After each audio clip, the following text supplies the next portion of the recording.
Hello guys, दर्शक नमस्ते सबैजनालाई। हामीले पछाडि देख्न सक्नुहुन्छ अब राधाकृष्ण मन्दिर छ।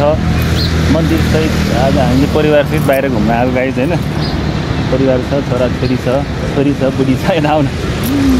प्लस गाइज विशेष हाम्रो पछाडि यहाँ भगवान् बुद्धको मूर्ति पनि छ। यसमा चाहिँ खास गरी बुद्धिस्ट मार्गहरूले चाहिँ घुमाउन सक्नुहुन्छ। यहाँ अगाडि छ हाम्रो बुद्धको मूर्ति। जस मेरो पछाडि देख्नुहुन्छ यो चाहिँ यसरी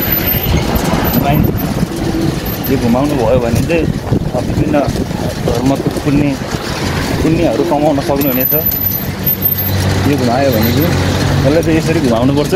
जस उल्टो घुमाउनु हुँदैन, यसरी घुमाउनुपर्छ। लेफ्टबाट घडीको टर्न जसरी घुमाउनुपर्छ गाइस। यसरी घुमायो भने चाहिँ हामीले मनले सोचेको आँटेको कुराहरू चाहिँ पाउन सकिन्छ। यसरी ब्याकबाट घुमाउने हो। यहाँ चाहिँ पिपलको बोर्ड छ गाइस। सो गाइस फाइनल्ली हामी चाहिँ पिपलको बोर्ड मुनि आइपुग्यो। यता छ नि परिवारहरू जस हामी बसिरहेको। हाम्रो पछाडि देख्न सक्नुहुन्छ अगाडि ठुलो पिपलको रुख दुईवटा छ। प्लस यहाँ चाहिँ टेबलहरू पनि छन् होइन, बस्नलाई मिल्ने। सपक्क पारिपट्टि माकलबारी बजार छ, पिपलको बोर्ड छ। यहाँ चाहिँ यस आराम गर्नलाई एकदम राम्रो ठाउँ छ। अहिले पिपलको पातहरू सबै झरेको छ। पिपलको पातहरू सबै अब आउन लाग्छ है। यो चाहिँ हाम्रै घर अगाडि हो, रुम अगाडि गाइज। अनि पछाडि चाहिँ सन्तानहरू छ। सन्तान यता हेर।